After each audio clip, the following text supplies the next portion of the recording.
Hey there everybody, and welcome to the channel. I'm your host, Rama, and in today's video, I'll be fully upgrading and customizing the Vapid Ratel, a vehicle that at first glance looks to be an absolutely epic off-roader and rally vehicle. I am really excited to upgrade this vehicle, and I'm expecting big things from it, so I guess we'll have to find out how it does perform. Let's head into Los Santos Customs and see just what we have to offer. Rockstar's actually done a really good job when it comes to all the vehicles released in this update so far, especially on their upgradability and things like that. So I am really excited to see what we have for upgrade options here. First of all, we got some cases options, which are pretty simple. I'm just going to do chrome because I think that looks pretty nice. We got some engine upgrades, exhaust upgrades. Ooh, I like that exhaust. Oh yeah, we're going for the dual stack exhausts. We got explosives horn. We don't care about that. Headlights, we'll do xenon. I don't really care about neon for this. We got some liveries. Ooh,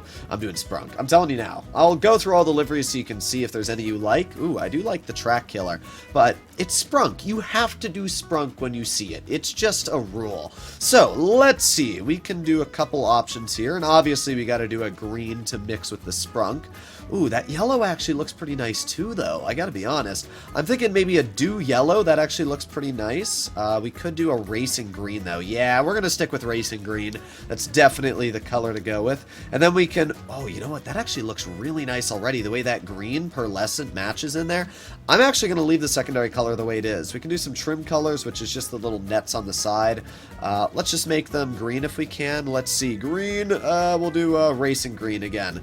All right, there you go. The nets are green, the whole vehicle's green. Absolutely perfect. We got some light racks we can do on the roof. We've either got strip and light bar, or we can do the strip and rally lights. I'm gonna do the rally lights. I think that looks better. We've got a spoiler option on the back. We can do a kind of arrow spoiler, or we can do a big ol' extreme downforce. I kind of like that downforce, but the racewing is not bad either.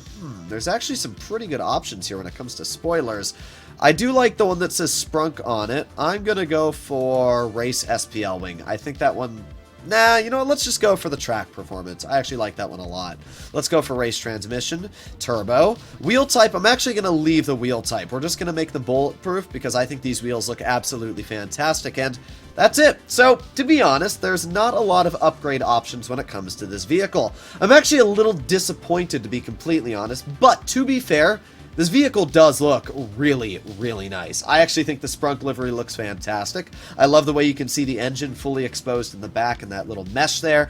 And I just think this vehicle looks amazing that you can see its suspension and everything fully exposed. So let's see how the vehicle does on off-roading and rallying. Something I happened to pick up on while making my way over here is that this vehicle is only rear-wheel drive, as you'll notice. That's not bad. I mean, it's still going to be a decent vehicle when it comes to grip and overall off-roading capabilities, but it's going to be a lot worse than other off-roading vehicles, at least when it comes to cornering. The Draugr, Desert Raid, Trophy Truck, Vagrant, Camacho are all all-wheel drive, and it allows them to not only accelerate faster than this vehicle, but as well just handle a lot better around corners. You'll notice that, yeah, the Ratel is not all that fast, especially when it comes to acceleration, probably because of that rear wheel drive. But it's not doing bad as of right now. Something I happen to notice is that the suspension is amazing. This suspension eats everything up with no problems whatsoever, which is super nice. I have a feeling that this is going to be an amazing off-roader.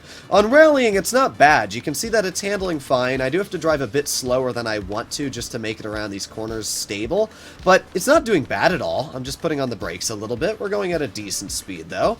Let's roll around this corner here. There you go. Not too bad. Something I do like about rear-wheel drive capabilities is that you can swing the back out and give it a little bit of a drift almost, and you can do that very easily with a vehicle like this while still maintaining pretty decent control. You'll notice that it's not bad, though. I would give it a solid 7 out of 10 on rally capabilities. It's not the best. The Monstrosity, the Obey Ominous, and the Tropos Rally definitely take the cake when it comes to off-roading, but it's not bad at all. The main thing I want to see what this vehicle's good at is when it comes to off-roading. Here we are at the off-road course, and let's see how this vehicle does. Starting off, we're going to try and climb up to this rock over here, make sure we keep that engine out of the water. Oh boy, being rear-wheel drive is definitely hurting it here, because climbing over rocks and stuff like this, you want all of the grip you can get, and that is something that this vehicle does not have. But to be fair, it's actually doing pretty well so far, even though we're having a bit of tire spin, and it's a little tricky to get over these rocks due to that rear-wheel drive. It's doing fine, so I can't really complain all too much. That suspension is just so dang nice. It's easily going over these rocks, no problem whatsoever. Let's climb up this. Oh yeah, no problems whatsoever so far. Alright, it's doing pretty good. I can't complain. It's actually, it's doing a lot better than I thought it would. Alright, keep on making our way through. We're starting to get to the tricky stuff here. This is where the water comes into play. Water is the death of all vehicles in Grand Theft Auto when it comes to off-roading. But I do have to say, the suspension is glorious. I really can't name a lot of vehicles that have this good suspension. So here we are at the first bit of the off-roading course, and this is not challenging, but it can be a little tricky for this vehicle due to the fact that grip might be a little hard to gain, but oh, there you go, and easily up this. Alright, I stand corrected. Not too bad so far. We almost ran over those people there, but doing pretty good so far. Let's again see how this suspension works. Oh yeah, that suspension is so nice. So yeah, what I kind of thought about this vehicle seems to be pretty correct. The overall rallying capabilities of this car are not amazing because its off-roading is just amazing. That suspension is so dang nice. Look at how much ground clearance you have over the front. That is crazy. Alright, let's give it a little bit of a jump here so we can climb over this, and just like that, easy and out of the water. Alright, not bad at all. Let's cross over here, make it over to these big ol' rocks, keep on going. We've arrived at one of the tricky parts when it comes to the off-roading, and that is this stream in front of us. For any of you that have watched previous videos, you'll know just how scary of a stream this is, but due to the way it's shaped, you just have to take your time on it, which is tricky. But here we go.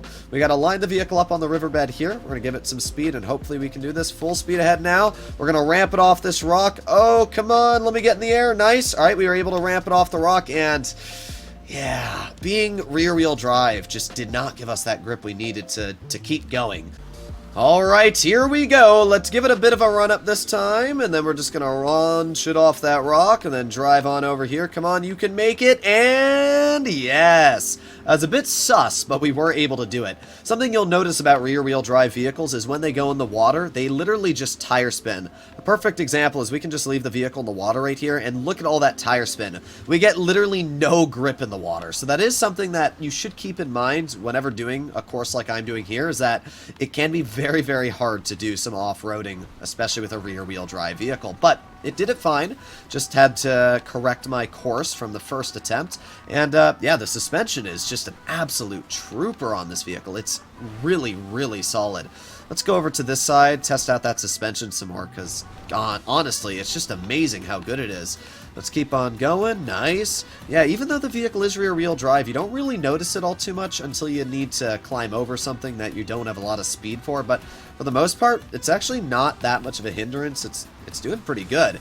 Let's keep on going. Climb over this big ol' rock. No problem whatsoever. Let's roll around here, and we've made it to the final part of the off-roading course. And this is the trickiest part. It is climbing up this rock. Being rear-wheel drive is going to make this a lot trickier than it normally would be. But I guess we'll find out. I'm going to give it some gas. Come on. Oh, boy. Oh, this is going to be a little bit tricky. Normally, I climb right here. So let's see if the vehicle can do it. Give it some gas, and you can do it, I believe. Yes. Oh, we were able to do it. It had enough grip. So you know what? It's actually not too bad.